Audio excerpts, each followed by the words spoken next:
lovelies, welcome back to my channel. So இன்னைக்கு நம்ம சேனல்ல என்ன வீடியோ அப்படினு பாத்தீங்கன்னா my evening to night routine வெச்சுக்கலாம். ஒரு ஈவினிங்ல இருந்து என்ன மாதிரி வர்க்ஸ்லாம் போகுது அப்படிங்கறத இந்த வீடியோல பார்க்க போறோம். ஸோ ஃபர்ஸ்ட் என்ன பண்ண போறோம் அப்படின்னு பாத்தீங்கன்னா மிரர்லாம் வாஷ் பண்ணி ரொம்ப நாள் ஆகுது. ஸோ அதனால அதெல்லாம் வாஷ் பண்ணிடலாம்னு சொல்லிட்டு முதல் வேலையா அதெல்லாம் நம்ம க்ளீன் பண்ணிடலாம். ஸோ நார்மலாக காலின் வச்சு தான் நான் க்ளீன் பண்ணுறேன். காலின் இல்லை அப்படின்னா விபூதி கூட நம்ம யூஸ் பண்ணி மிரரை வந்து க்ளீன் பண்ணலாம். ஸோ க்ளீன் பண்ணிவிட்டு மைக்ரோ ஃபைபர் கிளாத் வச்சு ஃபுல்லாக வைப் பண்ணி எடுத்துட்டேன். அதை க்ளீன் பண்ணதுக்கப்புறம் பார்த்திங்கன்னா இந்த வாஷ் பேஷன் எல்லாம் க்ளீன் பண்ணணும். ஸோ வாஷ் பேஷன் வந்து எத்தனை டைம் க்ளீன் பண்ணாலும் இது வந்து சால்ட் வாட்டர் அப்படிங்கிறதுனால அந்த ஒயிட்டாக மேலே வந்து படிஞ்சுக்கிட்டே தான் இருந்தது. அதனால் அதை வந்து ஒரு வீக்லி ஒன்ஸ் அந்த மாதிரி அந்த இடத்தையும் நான் வந்து க்ளீன் பண்ணிகிட்டே தான் இருப்பேன். இருந்தாலும் அது அந்த மாதிரி தான் ஆகுது.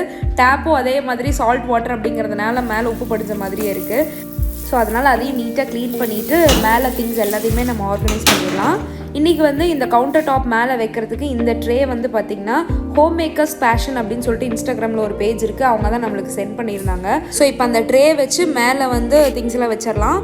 இப்போ வந்து மேக்கப் ரிமூவர், அதுக்கப்புறம் ரெகுலர் ஃபேஸ் வாஷ் அதை வச்சிட்றேன். அதுக்கப்புறம் இந்த கேண்டிலும் அவங்க தான் நம்மளுக்கு சென்ட் பண்ணாங்க. செம்ம சென்டட் கேண்டில். ஸோ அதையும் வச்சிடலாம் நல்ல ஒரு ஸ்மெல் வர்றதுக்காக. அதுக்கப்புறம் இந்த ஹோல்டரை அவங்க தான் சென்ட் பண்ணாங்க. இது ஆக்சுவலாக ஒரு பென் ஹோல்டராகவும் யூஸ் பண்ணிக்கலாம், ஒரு டூத் ப்ரஷ் ஹோல்டரை நான் யூஸ் பண்ண போகிறேன் இங்கே. ஸோ க்யூட்டாக இருக்கும் சின்னதாக அப்படின்னு சொல்லிட்டு அதையும் நான் இங்கே வச்சு ஆர்கனைஸ் பண்ணிடுறேன்.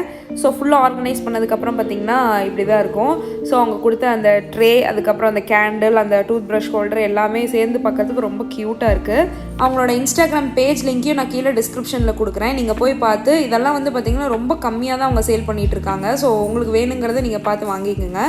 ஸோ அது மட்டும் இல்லாமல் இந்த மாதிரி ஸ்டாச்சூஸ், அதுக்கப்புறம் ஹேண்ட்மேட் இயரிங்ஸ் எல்லாமே அவங்களே சேல் பண்ணுறாங்க. அது மட்டும் இல்லாமல் அவங்க கிளாஸஸும் கண்டக்ட் பண்ணுறாங்க. ஸோ அவங்களோட பேஜை மறக்காமல் விசிட் பண்ணி பார்த்து கிளாஸஸ் அட்டென்ட் பண்ணுங்கள். அதுக்கப்புறம் உங்களுக்கு பிடிச்சதை அவங்கக்கிட்ட பர்ச்சேஸ் பண்ணிக்கோங்க. அதுக்கப்புறம் பார்த்திங்கன்னா இந்த பிக் மிரர், இது வந்து பார்த்திங்கன்னா அடிக்கடி துடைக்கிற மாதிரி தான் இருக்கும். ஏன்னா நான் அடிக்கடி வீடியோஸ் போடுறதுனால இது கண்டிப்பாக க்ளீனாக இருக்கணும். ஸோ அதையும் க்ளீன் பண்ணி முடிச்சுட்டு ஸோ அப்படியே ஸ்டவ்வையும் கொஞ்சம் க்ளீன் பண்ணிடலாம் அப்படின்னு வந்தேன். கொஞ்ச நாளாக என் ஹஸ்பண்டும் கிச்சனை வந்து தாறுமாறாக யூஸ் பண்ணதுனால அடுப்பு ரொம்ப தாறுமாறாக ஆகிடுச்சு. அதனால் ஸ்டவ் க்ளீன் பண்ணிகிட்டு இருந்தேன். ஸோ ஸ்டீல் ஸ்க்ரப்பர் போட்டு இந்த இடத்த நான் பிளேட்டை வந்து வாஷ் பண்ணிட்டேன். இந்த கிளாஸ் டாப்க்கு ஸ்டீல் ஸ்க்ரப்பர் தப்பி தவறி கூட போட்டுறாதீங்க, ஃபுல்லாக ஸ்க்ராட்ச் ஆகிடும். அதனால் நார்மலான ஸ்பான்ஜ் ஸ்க்ரப்பர் போட்டு நான் வாஷ் பண்ணிவிட்டு ஒரு காட்டன் கிளாத் எடுத்து நான் வைப் பண்ணி எடுத்துருவேன். அதுக்கப்புறம் மைக்ரோ ஃபைபர் கிளாத் எடுத்து அது எல்லாத்தையுமே க்ளீனாக வைப் பண்ணி எடுத்துருவேன். ஸோ ஓரளவுக்கு நல்லாவே அது க்ளீன் ஆகிடும். ஏன்னா கவுண்டர் டாப்லேருந்து நம்ம வாஷ் பண்ணி விட்டோம்னா அது ஃபுல்லாக நம்மளுக்கு வேலை அதிகமாக இருக்கிறனால சும்மா இப்படியே நீட்டாக க்ளீன் பண்ணி எடுத்துருவேன். ஸோ அப்படியே கீழே பார்த்தா இந்த கேபினெட்ஸும் வந்து பார்த்திங்கன்னா பயங்கர டர்ட்டாக இருந்துச்சு. ஸோ நைட்குள்ளே இதையும் க்ளீன் பண்ணி முடிச்சிடலாம் அப்படின்னு சொல்லிட்டு அதையும் நான் க்ளீன் பண்ணிகிட்டு இருந்தேன். ஸோ இது வந்து பார்த்திங்கன்னா அந்த பிளேட்ஸ் எல்லாம் வைக்கிறது அப்படி இப்படின்னு அதுவும் வந்து அதிகமாக டர்ட் ஆகிடுது. ஸோ அன்ஃபர்னிஷ்டு கிச்சனுக்கு இந்த மாதிரி கேபினெட்ஸ் வாங்குறது ரொம்பவே யூஸ்ஃபுல்லாக இருக்குது. ஸோ இதனோட லிங்க்கை என்னோடய ஹால்பேக் ஸ்டோரில் நான் வந்து கொடுக்குறேன். நீங்கள் வேணும்னா போய் பர்ச்சேஸ் பண்ணிக்கோங்க. இது ரொம்பவே யூஸ்ஃபுல்லாக இருக்குது. உள்ளே வந்து பார்த்திங்கன்னா 2 ரேக் இருக்குது. நம்ம எல்லா பாத்திரமும் இதுலேயே ஓரளவுக்கு நல்லாவே இது பண்ணி வச்சிடலாம், ஸ்டோர் பண்ணிடலாம். ஸோ ஓப்பன் பண்ணி அந்த மேலே இருக்க எல்லாத்தையுமே டர்ட்ஸ் எல்லாம் ரிமூவ் பண்ணதுக்கப்புறம் பார்த்திங்கன்னா நீட்டாக வைப் ஆகிடுச்சு. க்ளீன் பண்ணுறதுக்கு ரொம்ப ஈஸி, பார்க்குறதுக்கும் கொஞ்சம் நீட்டாக இருக்க மாதிரி இருக்கும். ஸோ ஓரளவுக்கு எல்லா க்ளீனிங் ஒர்க்கும் முடிச்சுட்டு போய் ஃப்ரெஷ்ஷாக அப் ஆகிட்டு பாத் எடுத்துகிட்டு அப்புறம் ஃப்ரெஷ்ஷாக அப்படியே காஃபி குடிக்கலாம் அப்படின்னு சொல்லிட்டு வந்தேன் ஈவினிங்.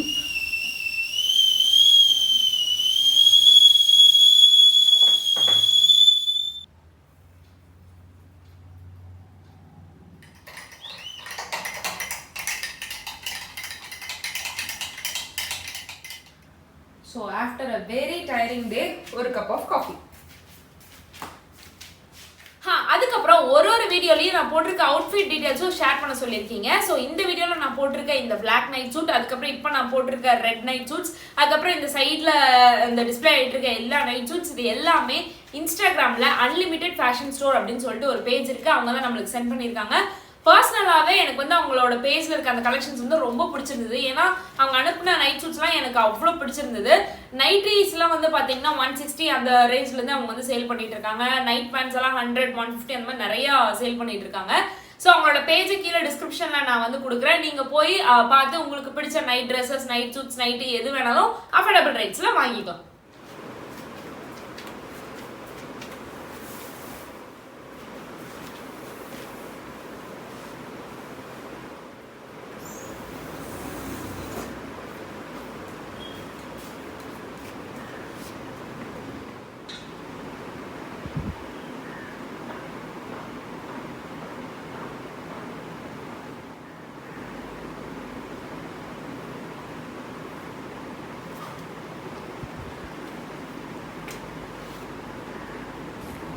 ஸோ இந்த கிளைமேட், மழை வர கிளைமேட்டில் நம்ம வெளியில் நிற்க முடியாது, ரொம்ப சில்லுன்னு இருக்கும் அப்படின்னு சொல்லிட்டு இந்த பெட்டில் அப்படியே உட்காந்து வெளியே பார்க்குறதுக்கு ரொம்ப ரிலாக்ஸிங்காக இருக்கும்.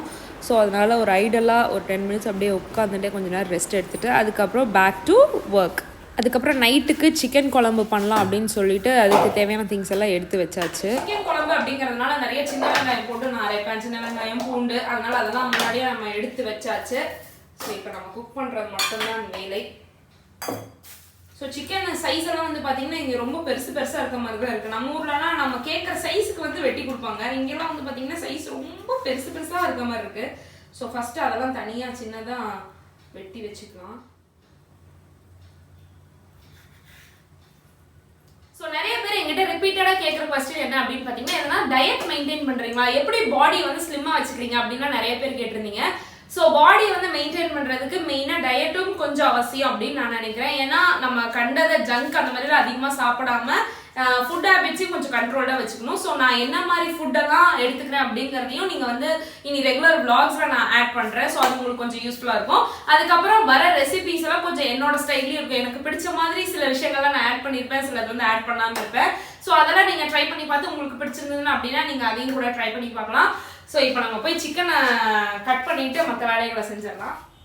அதுக்கப்புறம் சிக்கன் இந்த மாதிரி மீட்டெல்லாம் கட் பண்ணுறதுக்குன்னு தனி நைஃப் வந்து யூஸ் பண்ணுவேன் நான். ஸோ அந்த மாதிரி தனித்தனி செப்பரேட் நைஃப்ஸ் நம்ம யூஸ் பண்ணும்போது கொஞ்சம் ஹைஜீனாக இருக்க மாதிரி இருக்கும். ஸோ நீங்களும் முடிஞ்சால் தனித்தனி நைஃப்ஸ் யூஸ் பண்ணுங்கள். அதுக்கப்புறம் வந்து அதில் கட் பண்ணி முடிச்சுட்டு டிஸ்னிக்கு கொஞ்சம் அப்படியே எடுத்து வச்சாச்சு. அதுக்கப்புறம் நமக்கும் கொஞ்சம் அப்படியே தனியாக எடுத்து வச்சாச்சு. அதுக்கப்புறம் ஃபஸ்ட்டு எடுத்தோடனையுமே நல்லா ஃப்ரை பண்ணிவிட்டு கிரைண்ட் பண்ணணும். அதுக்கு வந்து சின்ன வெங்காயம் கொஞ்சம் எடுத்துக்குவேன். அதுக்கப்புறம் இஞ்சி, பூண்டு, பட்டை, கிராம்பு, அதுக்கப்புறம் தக்காளி வந்து பார்த்திங்கன்னா நான் 3 தக்காளி எடுப்பேன். மொத்தமே குழம்புக்கு 3 தக்காளி.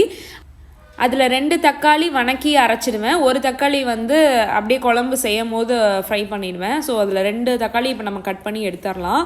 ஸோ இதுதான் ஃபஸ்ட்டு நம்ம ஃப்ரை பண்ணி கிரைண்ட் பண்ணுறதுக்கு உண்டான திங்ஸு. சின்ன வெங்காயம், பூண்டு, பட்டை, கிராம்பு, தக்காளி, மல்லித்தூள், மிளகாய்த்தூள், இது மட்டும் தான் ஃபஸ்ட்டு நம்ம போட்டு வணக்கி அரைக்கிறதுக்கு.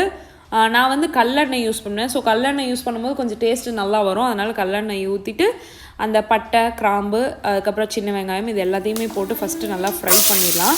சின்ன வெங்காயம் வந்து அவ்வளோ சீக்கிரமாக ஃப்ரை ஆகாது. அதனால் நல்லா ஃப்ரை ஆகிற வரைக்கும், அதுவும் இந்த கடாயில் ஃப்ரை ஆகிற வரைக்கும் நல்லா கொஞ்சம் நேரம் ஃப்ரை பண்ணிவிட்டு அதுக்கப்புறம் பூண்டும் ஆட் பண்ணி ஃப்ரை பண்ணிக்கலாம்.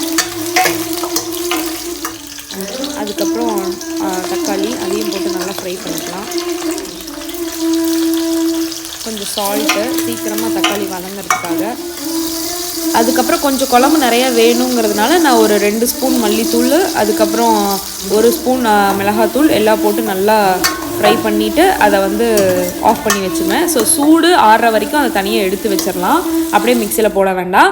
அது ஆறுறதுக்குள்ளே தேங்காய் கொஞ்சம் எடுத்து வச்சுக்குவேன். ஸோ இந்த மாதிரி எடுக்கிறது எனக்கு ரொம்பவே ஈஸியாக இருக்கும்.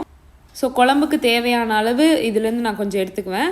அதுக்குள்ளே சூடு ஆறிடும். அதில் அப்படியே மிக்சியில் போட்டு நம்ம கிரைண்ட் பண்ணி மசாலா ரெடி பண்ணிடலாம். ஸோ மசாலா ரெடி ஆகிடுச்சு. மசாலா ரெடி ஆனதுக்கப்புறமா குழம்புக்காக பெரிய வெங்காயம் ஒன்று நான் கட் பண்ணி எடுத்துக்குவேன். அதுக்கப்புறம் இந்த 1 தக்காளி சொன்னேன் இல்லைங்களா, அதில் நீங்கள் அரை தக்காளி கூட போடலாம். உங்களுக்கு வேணுங்கிற அளவுக்கு நீங்கள் அப்படியே சின்ன சின்னதாக கட் பண்ணி எடுத்துக்கலாம். அதுக்கப்புறம் அதே கடாயில் நான் வந்து ஆயில் ஊற்றி அதில் கொஞ்சமாக சோம்பு போடுவேன்.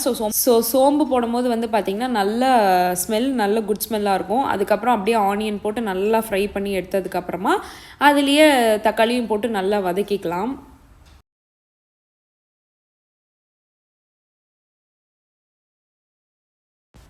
ஸோ தக்காளி வதங்கினதுக்கப்புறமா அதுலேயே நான் சிக்கனை வந்து ஆட் பண்ணிடுறேன். சிக்கன் ஆட் பண்ணதுக்கப்புறமா அதையும் நல்லா கொஞ்சம் மிக்ஸ் பண்ணி விட்டதுக்கப்புறம் அதில் மஞ்சள்தூள் 1 ஸ்பூன், அதுக்கப்புறம் சிக்கன் மசாலா வந்து நான் கொஞ்சம் அதிகமாகவே போட்டுக்குவேன். ஒரு 4 to 5 ஸ்பூன்ஸ் நான் வந்து ஆட் பண்ணுவேன். அது ரொம்ப டேஸ்ட் நல்லாயிருக்கும் அப்படிங்கிறதுக்காக. அதுக்கப்புறம் சால்ட்டும் இப்போயே நம்ம ஆட் பண்ணிட்டோம் அப்படின்னா அது வந்து சிக்கன் பீசஸ்லாம் நல்லா இறங்கிரும். அதனால் அதையும் போட்டுட்டு அதுக்கப்புறம் அந்த மிக்சியில் அந்த கிரைண்ட் பண்ணி வச்சுருந்தோம் இல்லைங்களா பேஸ்ட்டு, அதையும் நம்ம போட்டு ஆட் பண்ணிடலாம். அதுக்கப்புறம் அதை நல்லா ஃபுல்லாக மிக்ஸ் பண்ணி விட்டுடுங்க.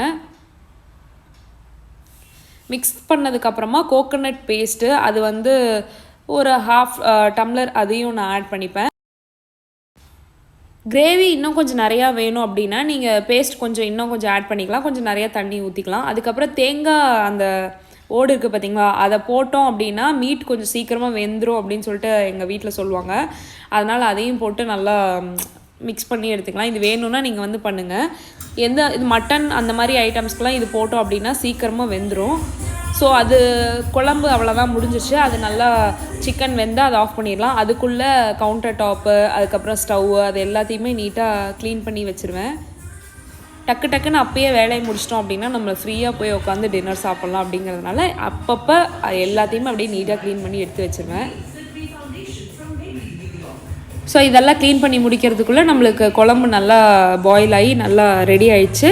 அதுக்கப்புறம் ஃபைனலாக நம்ம டின்னர் ரெடி ஆயாச்சு. ஸோ சிக்கன் குழம்புக்கு எனக்கு ரைஸ் வச்சுக்க பிடிக்கும், அதனால் நான் நைட்டு வந்து ரைஸ் வச்சுருந்தேன். பழமாக இருக்கிறது, சாப்பாடு பழமாக இருக்க போகுதுல்ல, நல்லா தான் இருந்தது. நானே சாப்பிட்டு பார்க்கும்போது சூப்பராக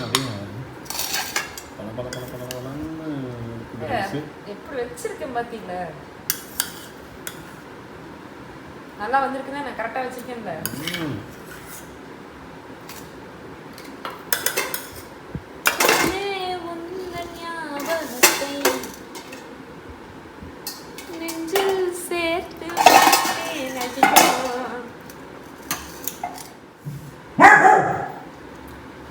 தாங்கள் விசில் கிறுக்கனை எழுப்பி விட்டீர்கள். ஸோ இன்றைக்கி ரொட்டீன் எனக்கு இப்படி தான் போச்சு. இந்த வீடியோ உங்களுக்கு பிடிச்சிருந்துன்னா வீடியோ லைக் பண்ணி அவுட்லுக்ஸ் பை நிவி சேனலை சப்ஸ்கிரைப் பண்ணிடுங்க. இந்த மாதிரி இன்னொரு யூஸ்ஃபுல்லான வீடியோவில் நெக்ஸ்ட் மீட் பண்ணுவோம். தேங்க்ஸ் ஃபார் வாட்சிங்.